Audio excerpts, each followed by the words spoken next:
Cutting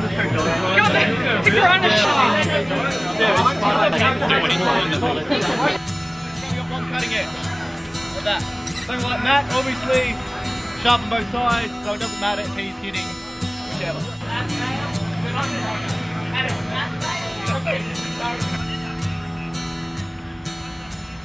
My name's Nelson Gallardo. I'm one of the organisers of Swordcraft. I worked in banking and finance for 10 years, currently self-employed, looking at moving into basically public service. We started Swordcraft in about close to a year and a half. Concept came about close to 2 years ago with Jeff Creans and Phil Creans, two brothers. It was actually quite interesting how we met. None of us were LARPers or did any live action role playing.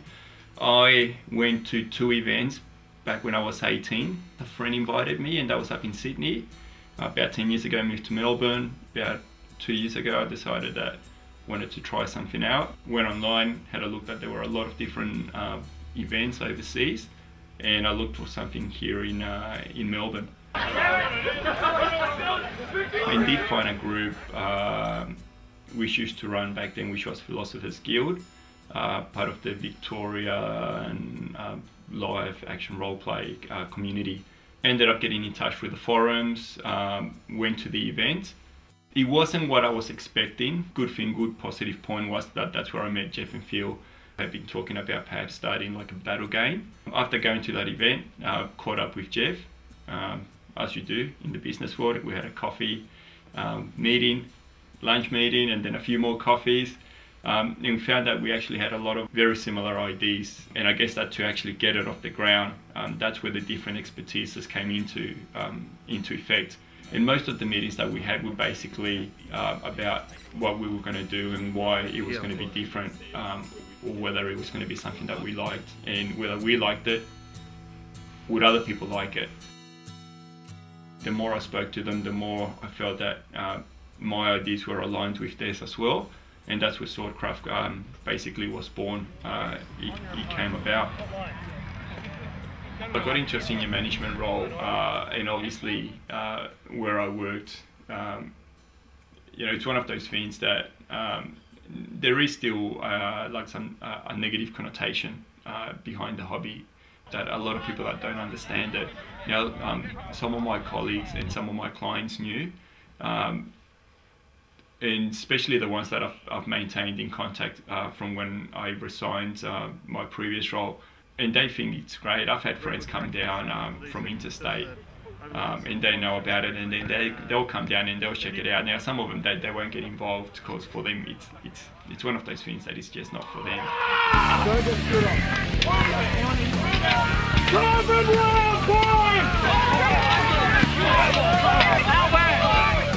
When we first started, we ran in Poplar Oval in Royal Park, so just beside Melbourne Zoo. We only had basically was just the 3 of us. This is without knowing what was going to happen or what was going to eventuate. Obviously, nothing like this had been done before. And during all this play testing, Phil did a lot of background work as well on organising or getting together with the City of Melbourne.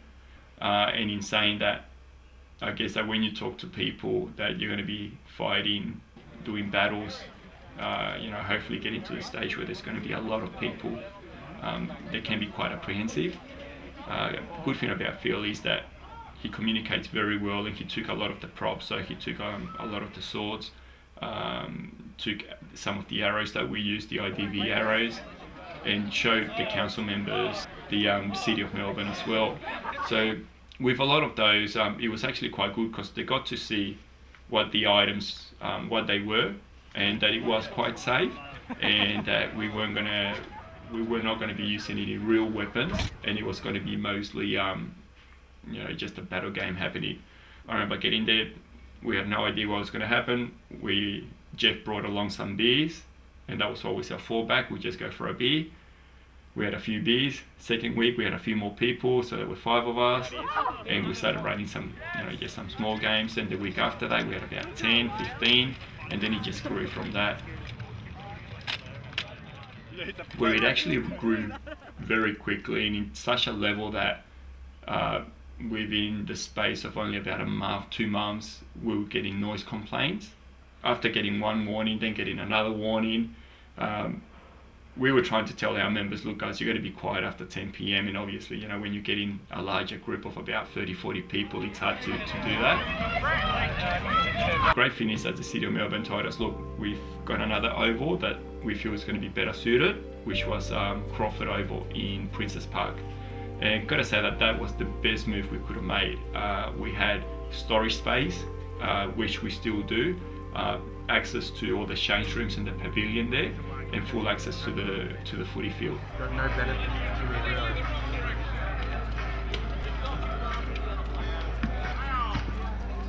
That one. By this point in time, we have been running for a few months, and we found that the rule system we were using, there were a few gaps. Like in theory, it was pretty good, but as more people came about, it became a lot more complicated. So we implemented basically another version. So, you know, like 1.2, 1.3, maybe version 2. That ran for a little while, for a number of months, and by this point in time we already had over 100 participants coming on a weekly basis. The feedback that we got from a lot of new participants, and we found that the retention rate wasn't that great, was that it was still too complicated, because there was a lot to it. We had made some changes, but we were using a European system, a German system from Dragonfest. They get about 5,500 people at their events, and for them it's great. The rule systems they use, they're right across the board in every country, just very small changes, nuances that they go through, but it's basically the same. Here in Melbourne and in Australia, any group that exists tends to want to have their own rule systems, and some of them can get quite convoluted, quite complicated. We collected data, we did a lot of research, and then we actually came up with another change. And this was, could say that the biggest change we've done. It was quite difficult because we needed to get as many of the members and participants that we had on board, and we basically moved away from having set structure in the game to where it was what we call free form. And it's in the community itself, it's basically where you're not tied in to a pen and paper style game where your paper will say this is your name, this is what you can do, you can't do this, where if you can do it in real life, your character can do it basically. You know, we still encourage people to get dressed up and get into kit and whatnot and to act out what they want to act out. So far so good. We found that the retention rates actually increased. People that come for the first time, they want to come back. We organised insurance. Obviously we wanted to make sure that everyone that participates is covered, and not only them but the club and also ourselves. And we organised to get a whole bunch of props, swords and weapons from a company in Canada called Kalimaisil. Ladies and gentlemen, the store is closing in 5 minutes. If you wish to purchase a sword, shield, frog or gambeson, 5 minutes. Now the different types of props that we use. So we've got an IDV arrow. So the bows that we use are maximum of 28-30 pound. We can use long bows, short bows, whatever they may be, as long as they're not above that poundage limit.